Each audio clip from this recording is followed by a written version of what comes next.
सिंधी भारत की माइनॉरिटी कौम है, माइनॉरिटी 1-2% है। और विभाजन की मार सबसे बुरी किसी ने झेली तो सिंधियों ने। 1947 में जब देश आजाद हुआ था तब पाकिस्तान में सबसे अधिक पैसे वाले कोई लोग थे तो वो कौन थे? कराची पूरा इनका था यार। कराची की दुकान दुकान सिंधियों की थी। कराची आज भी पाकिस्तान की वाणिज्यिक राजधानी है। आप ये मान लो अपना बॉम्बे पाकिस्तान का, ये सब कुछ सिंधियों के पास था। और अचानक एक दिन एक डेट पर आपको कहा गया कि जो कुछ पास में उसको लेके भागो वरना मार दिए जाओगे।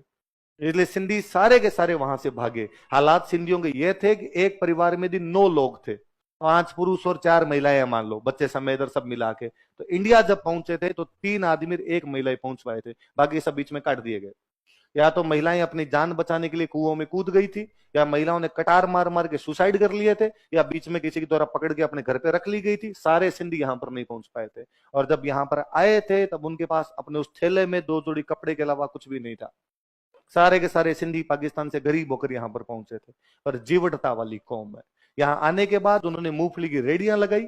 यहाँ आने के बाद उन्होंने चप्पलें बेचनी शुरू की गांव गांव के अंदर जाके। यहाँ आने के बाद उन्होंने छोटे मोटे चाट के ठेले लगाए। आज गर्व के साथ कोई भी सिंधी कह सकता है कि एक भी सिंधी भारत में गरीब नहीं मिलेगा आपको। और सारे के सारे सिंधी शहरों में मिलेंगे, गांव के अंदर एक भी सिंधी नहीं मिलेगा। उसमें भी बड़ी बात, सिंधियों के पास कभी जमीन नहीं मिलेगी। कोई सिंधी नहीं कहेगा मेरे पास 10 मरबे हैं। सबके शहर में बैठे हैं। व्यापार वाली कौम है, व्यापार की तरफ ध्यान दिया, पूरे बिजनेस पर कब्जा है आपका। मैंने कभी नहीं सुना कि सिंधियों ने कहा कि 4 टिकट एमएलए की नहीं दी ना तो बीजेपी की ईंट से ईंट बजा देंगे।